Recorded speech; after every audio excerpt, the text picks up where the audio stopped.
Among all the daily rituals that shape our lives, few compare to a cup of coffee. It's more than just a beverage.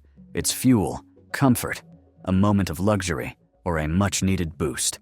But when we stand in front of the store shelf or peruse the menu at the coffee shop, a fundamental question arises. Is expensive? Let's call it prestige. Coffee worth the price? The answer lies not only in taste, but also in the complex supply chain, centuries-old traditions, and, most importantly, in our own perceptions. Budget coffee and prestige coffee are two completely different worlds, united only by the common name, coffee. Our investigation begins at the very heart of the product, the bean. As you may know, all coffee is based on two main types of beans, Arabica and Robusta.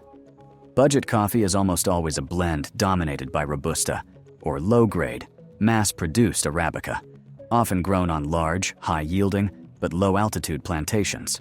Robusta beans, which form the basis of many inexpensive blends, are more resilient, produce twice the yield, require less care, and importantly, contain twice the caffeine. This makes them cost-effective for producers. Robusta's flavor is simple, strong, earthy, often bitter, with notes of burnt rubber or nuts, and produces a dense, persistent crema, so prized in traditional Italian espresso blends. This bean is for those seeking maximum strength and a reliable, recognizable coffee flavor. Prestige, or specialty. Coffee is almost exclusively made from 100% Arabica, but not just any Arabica, but one that scores at least 80 points on the Specialty Coffee Association scale. These are beans grown at high altitudes. I'd like to point out that the higher the altitude, the slower the berry grows, the more complex and rich its flavor. These beans are often sourced from a single farm or even a single micro lot, each with a specific region, altitude, and processing method. Rather than hardiness, unique varieties such as Geisha, Typica, Bourbon, and others are prized here, each carrying a unique, inimitable genetic code. These beans require an ideal climate and meticulous care, which automatically increases their price. They are fragile, but in return they offer an incredible palette of flavors that cannot be found in mass-produced products. But even though the coffee bean, from berry to roasted bean, differs dramatically between the two categories, budget coffee pursues the path of maximum efficiency and minimum cost. Harvesting is often done by machines, which pick every berry in sight. Green, overripe, and perfect.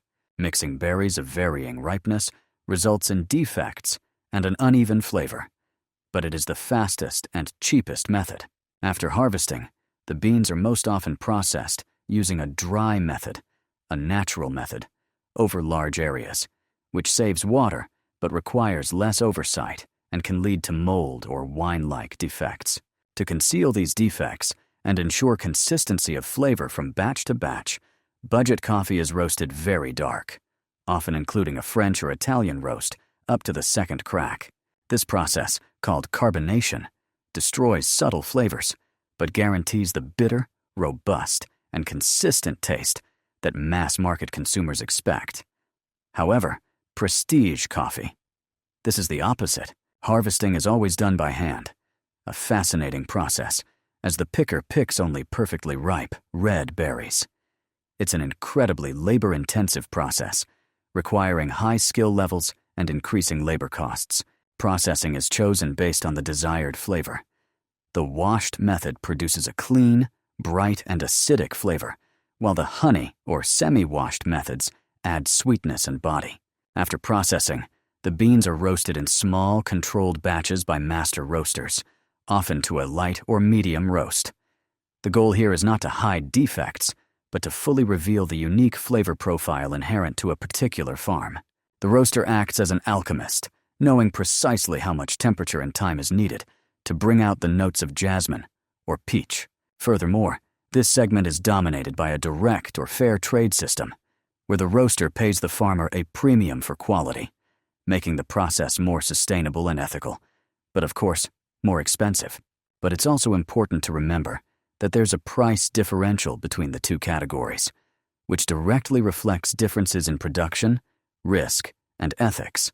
The price of budget coffee is tied to the global commodity exchange, the New York Commodity Exchange, which often doesn't even cover the farmer's basic production costs, let alone fair wages. Mass importers and producers work with huge volumes and razor-thin margins, relying on production line efficiency and branding that promises an invigorating effect and strong flavor.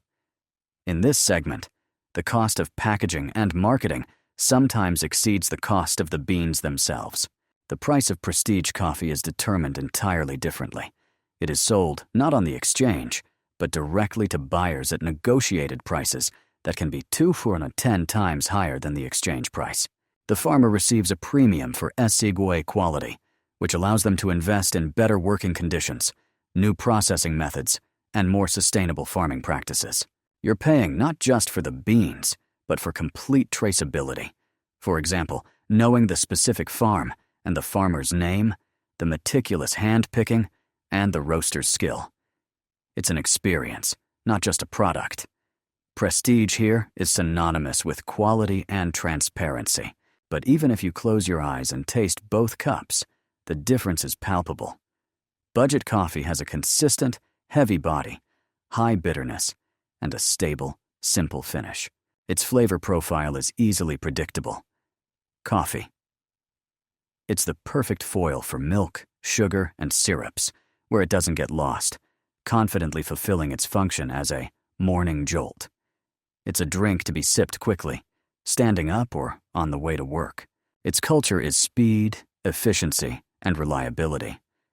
Prestigious coffee is a complex symphony that requires careful listening.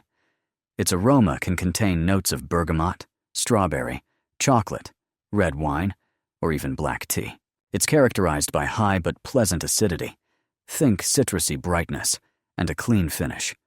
It's rarely drunk with milk, so as not to obscure the subtle nuances.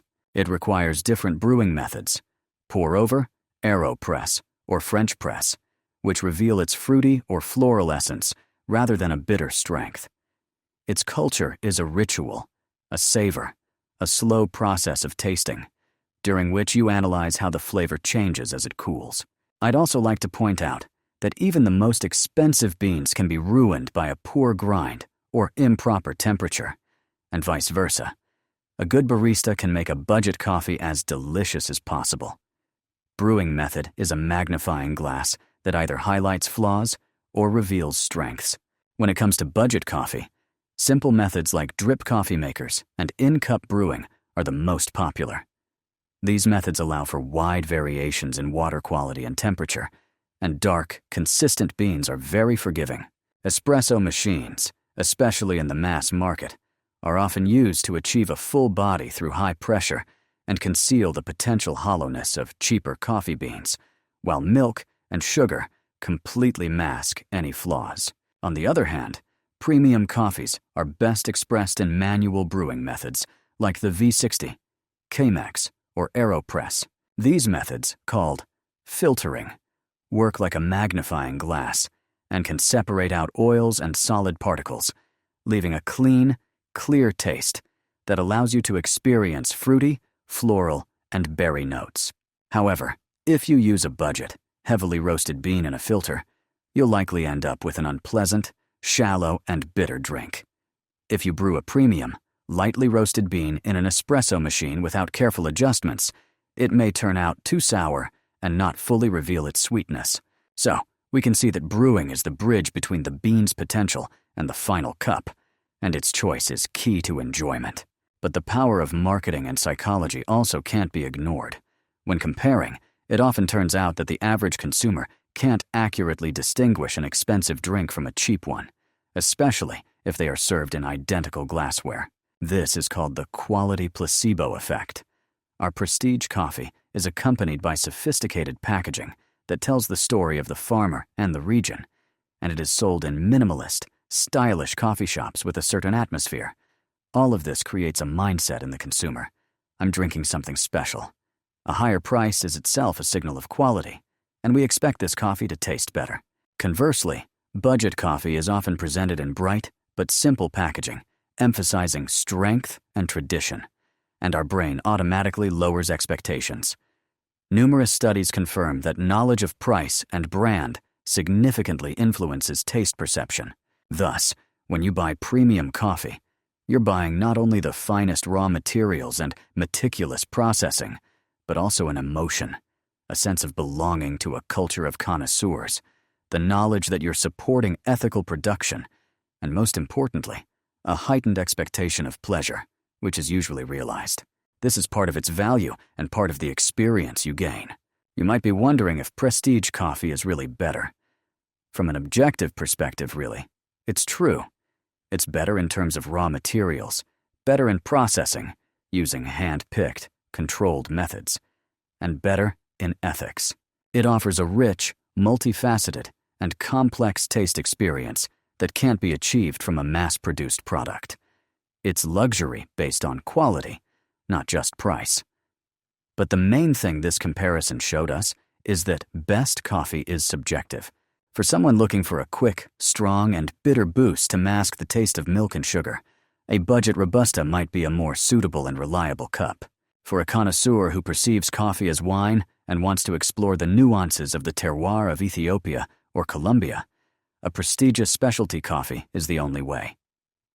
Neither drink is wrong. They simply serve different purposes. Budget coffee is our reliable workhorse, while prestige coffee is a thoroughbred for special occasions.